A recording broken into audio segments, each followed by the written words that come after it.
원자의 모형 찾기 1.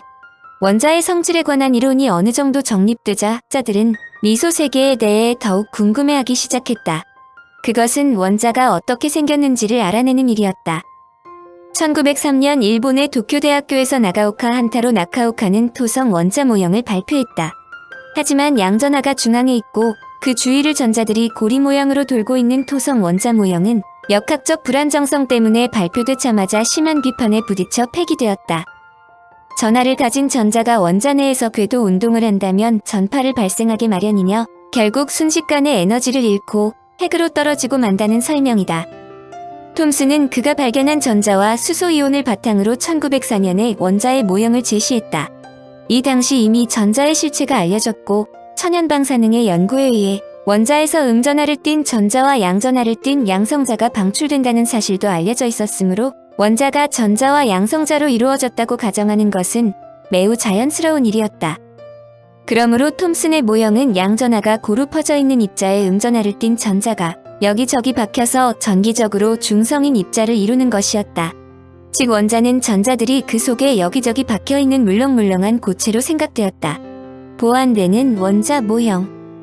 원자의 질량이 원자를 이루는 공간에 골고루 퍼져 있다는 톰슨의 모형에 이 일을 달고 새로운 원자 모형을 제시한 사람이 러더퍼드이다. 러더퍼드는 원자의 질량이 원자를 이루는 전체 부피에 골고루 퍼져 있다는 톰슨의 원자 모형은 사실과 다르다는 것을 실험을 통해 발견했다. 1910년에 러더퍼드는 알파 입자 빔을 매우 얇은 금박으로 만든 화면 위에 겨냥했다. 러더퍼드는 모든 알파 입자들이 원자 푸딩을 통과하리라고 생각했다. 그런데 실험 결과는 그렇지 않았다.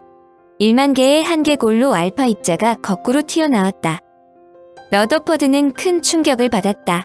전자의 질량은 알파 입자의 질량보다 8,000배나 작은 데다 또 초속 1만 마일의 속도로 발사되었기 때문에 100만 개 중에서 하나라도 튀어나오길 기대할 수 없는 상황이었다. 또한 커다란 각도로 산란되는 것을 여러 개의 양성자 입자에 의하여 반복 산란한 결과라고 생각하기에도 많은 문제가 있었다. 이 당시의 상황을 러더퍼드는 이렇게 말했다.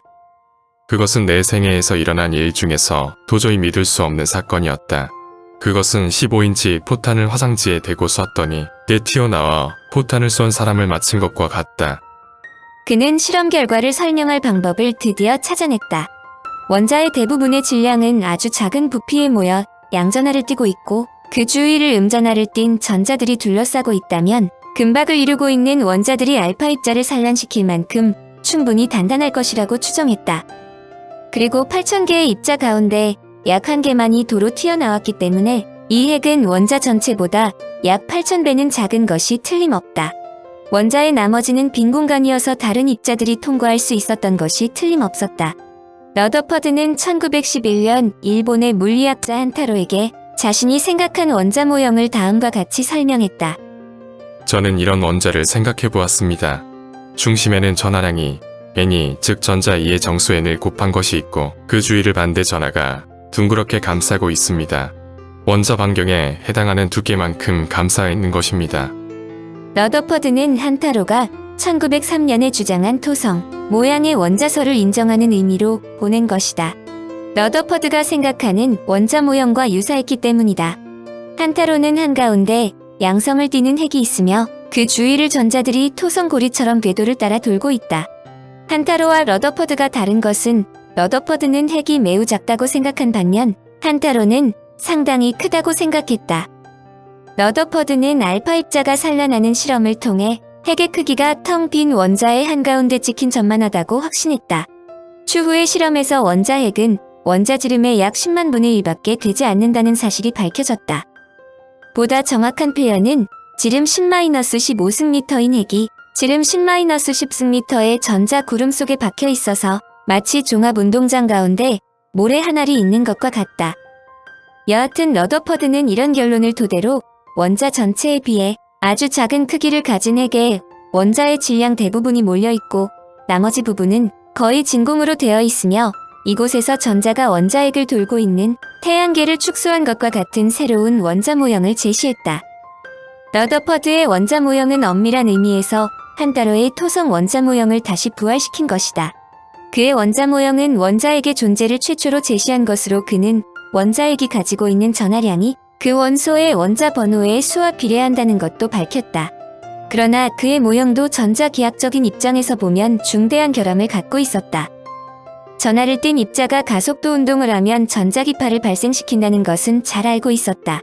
따라서 핵의 주위를 돌고 있는 전자들의 운동은 가속도 운동이므로 끊임없이 전자기파를 방출해서 점점 에너지를 잃고 원자핵으로 떨어져야 했다. 더구나 실험에 의해 결정된 원자량은 양성자의 질량이다. 원자 번호를 곱한 값보다 훨씬 큰 값이었다. 반면에 원자핵의 전하량은 양성자 하나의 전하량에 양성자의 수를 곱한 값과 같았다. 이것은 원자핵의 양성자 외에 다른 입자가 포함되어 있다는 것을 뜻하지만 학자들은 이를 납득하지 않았다.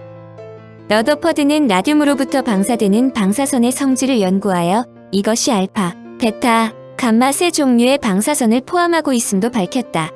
러더퍼드는 알파선은 자기장에서 음극적으로 휨으로 양전하를 띠고 베타선은 음전하를 띠는 입자이며 감마선은 자기장에 휘어지지 않아 전자기파라는 것을 확인했다. 러더퍼드의 이 분야 연구는 마리 퀴리보다 앞선다. 1897년 러더퍼드는 우라늄 화합물에서 나오는 신비한 방사 효과를 연구 주제로 삼는다. 피에르 퀴리처럼 그도 전기방전 장비로 방사능을 측정했는데 우라늄 시료를 알루미늄 방막으로 덮고 방사능을 측정하자 우라늄의 방사 세기가 약해지는 현상을 발견했다. 계속해서 알루미늄 방막을 더 씌웠더니 방사능도 계속해서 감소했는데 방막층이 일정 개수에 도달하면 더 이상 차이가 나지 않았다. 다시 말해 그 이상에서는 방사능이 일정했다. 러더퍼드는 방막이 어느 한 유형의 방사능은 흡수하며 또 다른 유형의 방사능에는 영향을 미치지 못한다는 결론을 내렸다. 1899년 러더퍼드는 논문에서 다음과 같이 적었다. 이 실험 결과로부터 우라늄의 방사 현상이 복합적임을 알 수 있다. 현재까지 확인된 바로는 적어도 두 종류의 방사 현상이 존재한다. 하나는 즉시 흡수되는 방사능으로 알파 방사라 부르며 다른 하나는 추가성이 있는 방사능으로 베타 방사라고 부른다. 러더퍼드는 세 번째 유형의 방사 현상이 감지되지만 그것이 무엇인지 뚜렷이 알지 못한다고 적었다. 제3의 방사선이 바로 감마선이다. 그가 이들을 발견한 것은 X선과 마찬가지로 방사능도 공기를 통과할 때 이온을 생성한다는 것을 발견했기 때문이다. 그런데 X선과는 달리 두 가지 즉 알파, 베타로 명명된 서로 다른 선들로 이루어져 있었다. 알파선은 많은 양의 이온을 만들어냈지만 표면에 쉽게 흡수되었다. 베타선은 이온을 적게 만들었지만 투과력이 뛰어나 50분의 1mm 두께의 알루미늄 포일을 통과할 수 있었다. 러더퍼드는 이 선들이 사실은 미세한 입자로 구성되어 있다고 추측했고 이것이 추후의 방사능 연구에 획기적인 선을 긋게 만든다. 이 부분은 뒤에서 다시 설명한다. 러더퍼드의 중요성은 방사능 물질의 변환이라는 개념을 정립하였다는 점이다. 토륨에서 나오는 기체의 방사성 물질을 연구해서 우라늄 및 토륨 따위의 원소들은 방사성 붕괴 시에 자발적으로 다른 중간 원소로 전환된다는 사실을 발견했다. 각 중간 원소들은 일정한 속도로 붕괴되는데 일정 양의 절반이 붕괴될 때까지를 원소의 반감기라고 한다. 한편 러더퍼드는 원자 질량이 원자 번호보다 왜 더 빠르게 증가하는가를 설명하기 위해 중성자의 존재를 제안했다. 그는 자신이 발견한 내용의 중요성을 일찍부터 간파하고 있었다. 그는 제1차 세계대전 중의 실험 때문에 방위 훈련에 참석하지 못하자 영국 당국의 용서를 구하며 이렇게 써보냈다. 제가 믿고 있는 대로 원자의 핵을 붕괴시키는데 성공한다면 이는 이 전쟁보다 훨씬 더 중요한 일이 될 겁니다. 이것이 최초의 원자핵 분열의 사례이다. 그의 발견은 대단한 파문을 일으켰지만 일부 학자들은 원소가 변한다는 그의 이론을 중세의 연금술이라고 비웃었다. 그러나 그의 이론은 곧 전 세계적으로 인정을 받는다. 현대과학의 한 축 러더퍼드. 러더퍼드는 뉴질랜드에서 태어나 19살에 크라이스트처치에 있는 캔터베리 칼리지에서 공부했다. 1892년 졸업한 뒤 다음해 수학과 물리학에서 석사 학위를 받았다. 그는 실험기기 제작에 남다른 재주가 있었는데 1893년 10만 분의 1초 단위로 시간을 측정할 수 있는 기구를 만들었다. 이 연구로 1851년 세계 박람회 장학금을 받았고 영국에서 공부할 수 있는 재원을 확보했다. 1895년 24살의 러더퍼드는 뉴질랜드를 떠나 케임브리지 대학으로 향했다. 그는 케임브리지 대학교 캐번디시 연구소의 톰슨 교수와 연구하기를 원했다. 그는 영국에 도착하자마자 몇 미터 거리에서 심지어 벽돌담까지도 통과해 전자기파를 탐지하는 기계를 만들었고 1896년에는 당시로 세계 기록인 수백 미터 거리에서 전자기파를 감지해내어 동료학자들을 놀라게 했다. 러더퍼드의 남다른 연구 재능이 있는 것을 발견한 톰슨 교수는 1896년 독일의 렌트겐이 X선을 발견하자 X선의 기체 통과 효과를 조사하자고 요청했다. 그들은 X선이 엄청난 양의 이온을 만들어내며 이들 이온은 다시 합쳐져 중성의 분자를 형성한다는 것을 발견했다. 이때도 그의 재능은 발휘되어 이온이 재결합하는 속도를 측정하는 방법을 알아냈다. 사실상 러더퍼드와 같이 물리와 화학 두 분야에 걸쳐 두각을 나타낸 학자는 많지 않다. 많은 사람들은 그가 원자의 모형을 만든 공헌으로 노벨 물리학상을 받은 것으로 생각하지만 1908년에 원소의 분해와 방사성 물질의 화학 연구에서 노벨 화학상을 받았다. 1937년에 그가 사망하자 그의 유해는 웨스트민스터 성당에 있는 위대한 과학자 뉴턴의 무덤 가까이 안치되었지만 그는 자신이 노벨 물리학상이 아니라 화학상을 받았다는데 매우 기분 나빠했다는 후문도 있다. 러더퍼드의 성실성과 인간성을 보여주는 일화가 있다. 그의 연구에는 당연히 방사선 물질이 필요했다. 재료로는 라듐이 가장 적합한데 그에게는 실험용 라듐이 거의 없었다. 당시 유럽에서 라듐을 생산하는 곳은 현재는 체코에 속해 있는 오스트리아-헝가리 제국의 요아임슈타르 광산뿐이었다. 그래서 빈의 과학 아카데미는 350mg의 브롬화라듐을 영국에 빌려주었는데 러더퍼드와 1904년에 노벨 화학상을 수상한 램지가 함께 사용하라는 조건이 붙어 있었다. 그러나 과학자 간의 경쟁심과 공명심으로 인해 램지는 라듐을 독차지하고 러더퍼드에게는 주지 않았다. 본래부터 두 노벨상 수상자는 사이가 나빴으므로 러더퍼드는 가까스로 다시 빈 과학 아카데미를 설득하여 라듐을 손에 넣을 수 있었다. 제1차 세계대전이 발발하기 직전이었다. 전쟁이 끝나자 영국은 이 비싼 라듐을 적국의 재산이라 하여 몰수하려고 했다.